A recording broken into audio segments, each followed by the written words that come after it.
நேர்களே, தற்போது தேசிய அளவிலான பொலிட்டிக்ஸ் எப்படி சென்று கொண்டிருக்கிறது?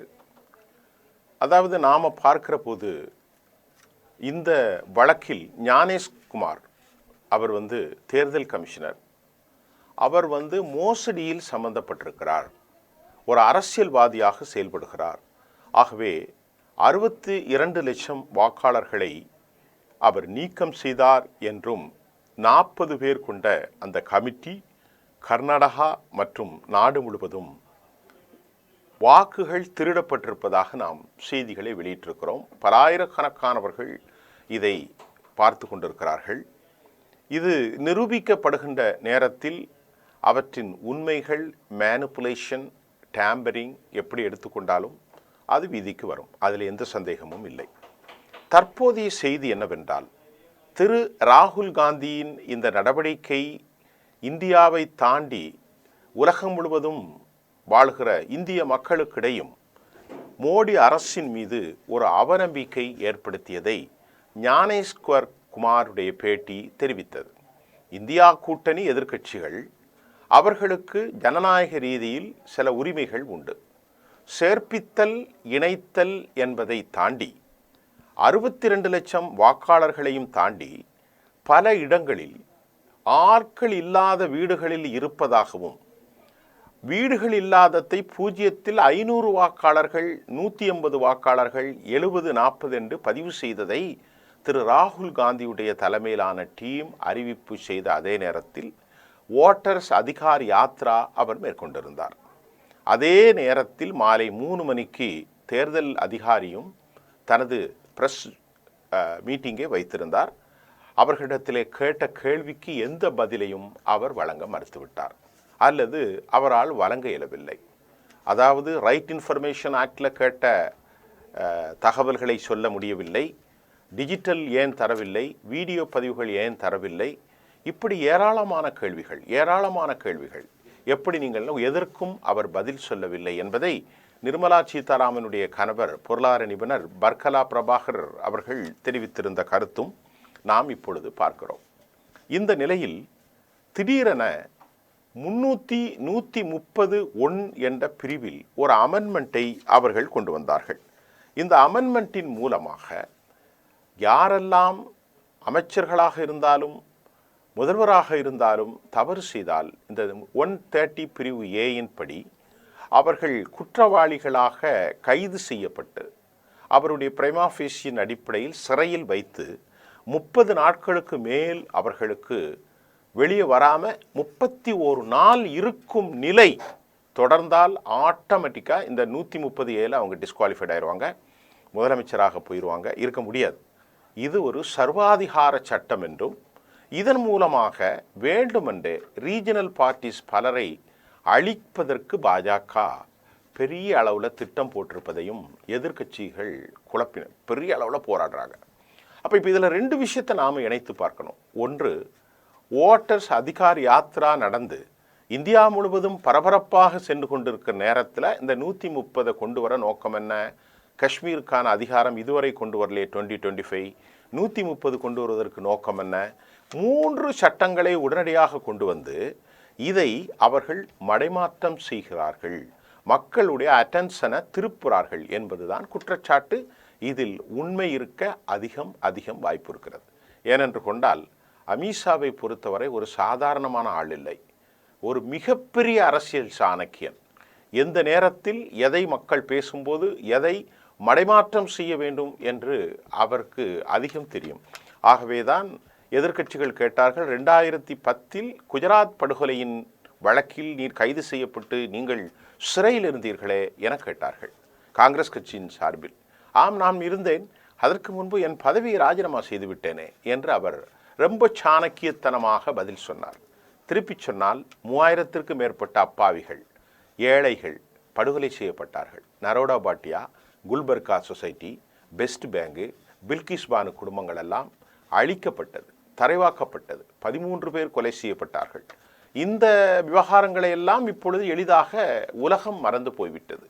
இதையெல்லாம் யார் செய்தாலும் சரி. 1984 பிரதமர் இந்திரா இறந்தபோது சீக்கியர்கள் செய்யப்பட்டார்கள். இதையும் நாங்கள் மறக்க முடியாது. ரெண்டையும் எதையுமே மறக்க முடியாது. அநீதியாளர்களுக்கு இந்த நாட்டில் இடமில்லை. ஆக இந்த விவகாரத்தை தாண்டி தற்போது ஓட்டு திருட்டில் இப்பொழுது இதை கொண்டு வந்து பேச்சு பொருளை மாற்றுகிறார்கள். அது உண்மைதான். இருந்தாலும் அவ்வளவு எளிதாக இந்த ஓட்டு திருட்டு கைவிடப்படாது. இன்னும் அடுத்தடுத்தது வடிவம் கொடுக்கும். எவ்வளவுதான் பிஜேபி புதிய புதிய சட்டங்களை கொண்டு வந்து மடைமாற்றம் செய்ய முடியும்.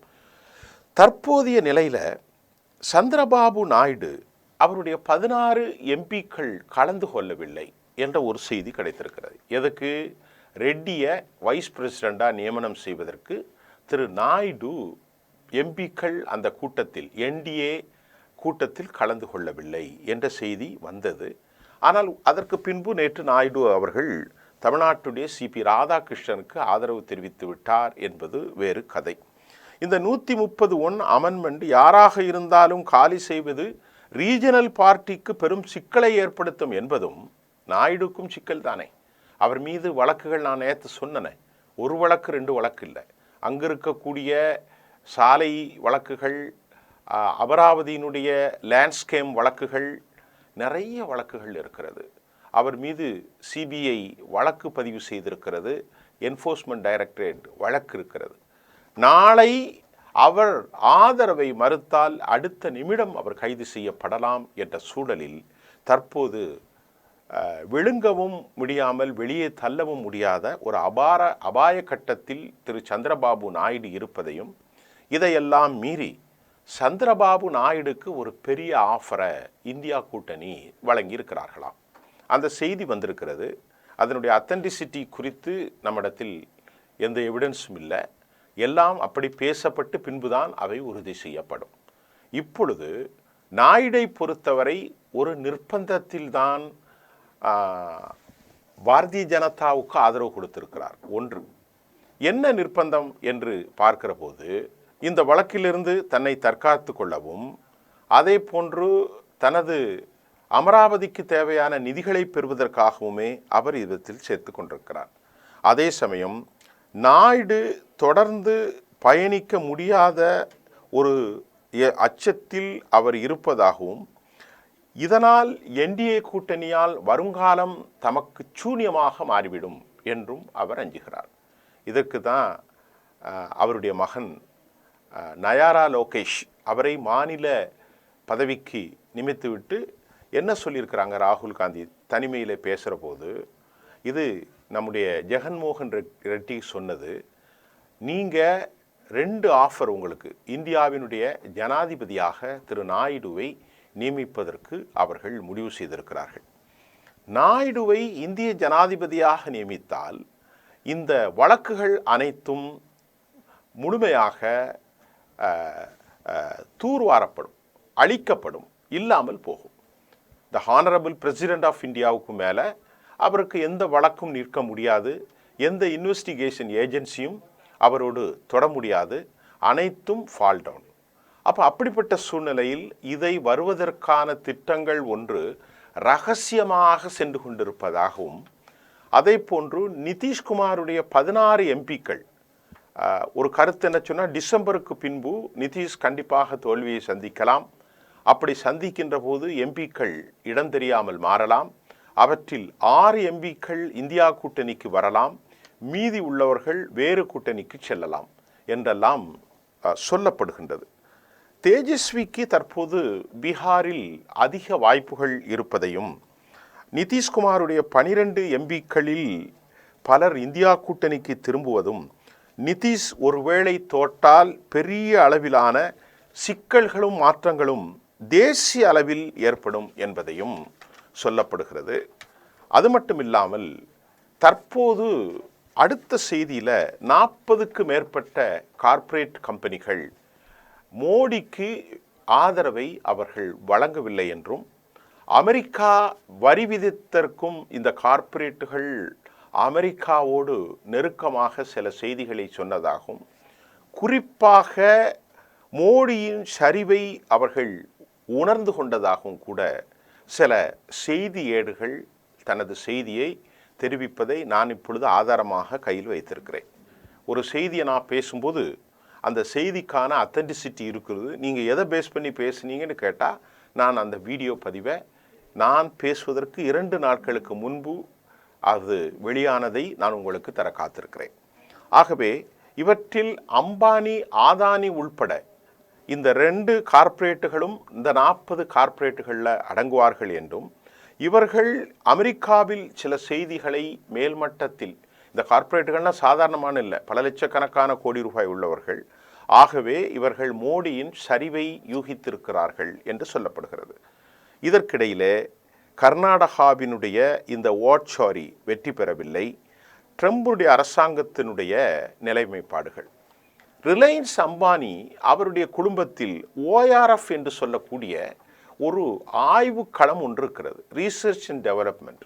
இது சர்வதேசத்தை ஆய்வு செய்யும், சர்வதேச நாடுகளின் தொழில்களை, முதலீட்டுகளை ஆய்வு செய்யும், சர்வதேச நாடுகளின் மதிப்பீட்டை அவர்கள் ஆய்வு செய்வார்கள். அந்த ORF என்பது அரசுகளின் நிலைகளை இந்த அமைப்பு அம்பானிக்கு தெரிவிக்கின்றது. இந்த ORF உடைய அமைப்பு ரொம்ப ஓல்டு. இதை முதலில் வைத்தது திருப்பானி அம்பானி தான், ஃபவுண்டேஷன். ORF ரொம்ப வைப்ரண்ட்டாக செயல்படுவதாகவும், இப்பொழுது அவர்கள் ஜனவரி 19 ட்ரம்பை அம்பானி சந்தித்த போது அவர்களுக்குள் ஒரு இணக்கம் ஏற்பட்டன. 19 லட்சம் கோடி முதலீடை வைத்திருக்கிறார். அப்பொழுது அவர்கள் மோடி ட்ரம்புக்கு விரிசல் அதற்கு பின்புதான் ஏற்பட்டது என்றும் சில தகவல்கள் கசிந்திருக்கிறது. உண்மையிலேயே ட்ரம்ப் மே 15 விரிவான பேச்சுவார்த்தையை நடத்தினார். ரஷ்யா இந்தியாவிடம் பெற்ற ஆயில், ரஷ்யாவிடமிருந்து இந்தியா பெற்ற ஆயில் பர்ச்சேஸ், ரஷ்யாவினுடைய ஆதரவோடு 49% நயாரா, இந்த விவகாரங்கள் அனைத்தும் அம்பானி குரூப்புகளால் அமெரிக்காவுக்கு சொல்லப்பட்டதாகவும் கூட தற்போது ஒரு செய்தி வழிந்திருக்கிறது. ஆகவே ஒன்லி அம்பானி குரூப் என்ன செய்கிறார்கள்? Ambani only oil, gas, energy தான். ஆனால் Adani energy, port, airport, regional section, coal import என்று எல்லா துறைகளிலும் இதெல்லாம் அவர்களுக்குள் இருந்த மோதலை அமெரிக்காவுக்கு தெரிவித்ததன் விளைவாகத்தான் இந்த தடைகள், இந்த பிரச்சனைகள் ஏற்பட்டிருக்கிறது. கார்ப்பரேட்டுகள் இந்திய அரசியலில் ஏற்படுகிற மாற்றத்தை அவர்கள் கவனித்திருப்பதின் ஒரு நிலை இப்பொழுது நமக்கு தெரிந்திருக்கிறது. உண்மையிலேயே ஆதானியினுடைய இந்த அமெரிக்காவினுடைய நிலை, ஷேர்களை அவர்கள் கொடுத்தது, தற்போது கார்ப்பரேட்டுகளின் நிறுவனங்கள், இது ஒரு செய்தியில் போயிட்டுருக்கு. குஜராத் லாபி சாதாரணமான ஒரு லாபி இல்லை. இதை அடுத்த செய்தியில் பார்த்தா உண்மையிலேயே அமெரிக்காவை தாண்டி, இந்திய கார்ப்பரேட்டுகளை தாண்டி RSS விரும்பவில்லை என்றும் சொல்லப்படுகிறது. மோகன் பாகவத்துடைய இந்த செய்தியையும் நாம் தற்போது ஆந்திர அரசியலுடைய சந்திரபாபு நாயுடைய செய்தியும் சொன்னோம். என்னன்னு பார்த்தனா, இந்த ஓட்சோரி மிகப்பெரிய பிரளயமாகிவிட்டதையும், ஜெகதீப் தன்பர் எங்கே சென்றார் என்ற கேள்வியும் எழுகின்றது. அவர் இப்பொழுது அமைதியாகிவிட்டார். அவர் மட்டும் அமைதியாகவில்லை, ஞானேஸ்வர் குமாரும் அமைதியாக இருக்கிறார். முன்னாள் தேர்தல் கமிஷனர்கள் அனைவரும் மௌனமாகிவிட்டார்கள். இதில் ரொம்ப முக்கியமாக பண்ணது ராஜீவ் பிரதாப் ரூடி. இவர் ஒரு RSSகாரர். இவரை தோல்வியடைய செய்வதற்கு அமித்ஷா திட்டம் போட்டார். இதை எதிர்க்கட்சிகளின் வாக்கின் மூலமாக கான்ஸ்டியூஷன் கிளப்பில் அவர் வெற்றி பெறுவதற்கு இந்தியா கூட்டணி உதவி செய்ததையும், இது பெரும் சவுக்கடியாக மாறியதையும் RSS ரசிக்கவில்லை. RSSஐ பொறுத்தவரை என்ன சொல்கிறார்கள் என்றால், பிஜேபி வளர வேண்டும், ஆனால் இந்த 2 பேரும் இருக்கக்கூடாது என்பதுதான் அவர்களின் திட்டமாக இருக்கிறது என்ற செய்தியும் அந்த செய்தி ஏடு தெளிவாக தெரிவித்திருக்கிறது. ஆகவே RSS மோடி, அமித்ஷா இருக்கக்கூடாது, ராஜீவ் பிரதாப் ரூடி பெற்றிருக்கக்கூடிய அந்த வெற்றியை வைத்து எதிர்க்கட்சிகள் தான் என்பதையெல்லாம் அவர்கள் தெளிவாக அவதானித்திருக்கிறார்கள். சந்திரபாபு நாயுடு நேற்று முன்தினம் சந்தித்தாலும், ராதாகிருஷ்ணனை சந்தித்தாலும் அவருக்கான வாய்ப்புகள் அதிகம் இருக்கின்றது. அந்த செய்தி இவ்வாறு முடிக்கின்றது: ஒருவேளை 240 வைத்து ஆட்சி ஆதரவுகள் மாறினால் மறு தேர்தல் என்பது வராது, அதற்கான சாத்தியமும் இல்லை.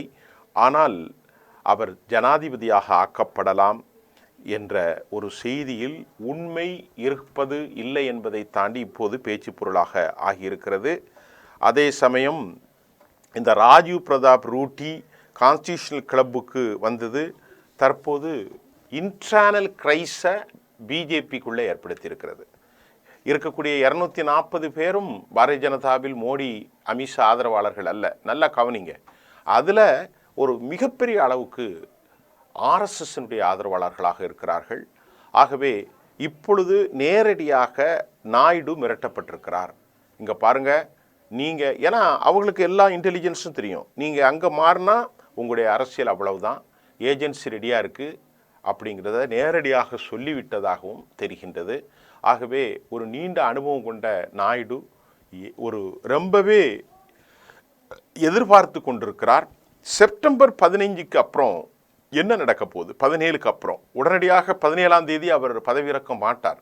11ஆம் தேதி மோகன் பாகவத் பதவி விலகினால், ஆர்எஸ்எஸ்லேருந்து இறங்கினால், அதற்கு பிறகு அவர்கள் தெளிவான திட்டத்தை ஃபோக்கஸ் பண்ணுவாங்க. ஏற்கனவே எடுத்த முடிவில் மோடி அவர்கள் இறங்க வேண்டும் என வலியுறுத்துவார்கள். அதனால தான் இப்போ மௌனமான பேச்சில் குழப்பமான நிலையில் அமித்ஷாவை நாம் அவதானிக்க முடிகின்றது. ஆக இதெல்லாம் வடநாட்டிலிருந்து வரக்கூடிய சில செய்திகள். அடுத்து இதில் என்ன முன்னேற்றம் வரப்போகிறது? உண்மையிலேயே ராகுல் காந்தி இந்தியாவினுடைய ஒரு ஹீரோவாகவும் பப்பு என்பவர் பயல்வானாகவும் மாறியிருக்கிறார்.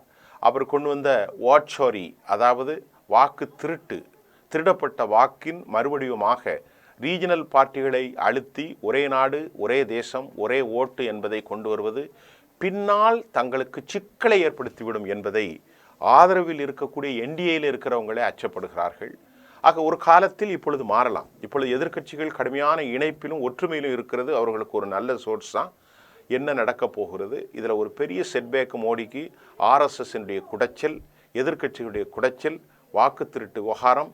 அதே மாதிரி தனது ஆதரவாளர்களான நிதிஷ் பீகார் தேர்தலுக்கு பின்பு தோற்றால் கட்சி உடையும், 16 பேரை வைத்திருக்கக்கூடிய நாயுடு ரகசிய கூட்டணியில் இருக்கிறார் என ஜெகன்மோகன் ரெட்டியினுடைய செய்தி, அடுத்தடுத்து வரக்கூடிய செய்திகள்லாம் இந்திய அரசியலில் ஒரு பெரும் தாக்கத்தை ஏற்படுத்தலாம் என்று நம்புவதற்கு வாய்ப்புகள் இல்லை என்று நாம் மறுக்க முடியாது.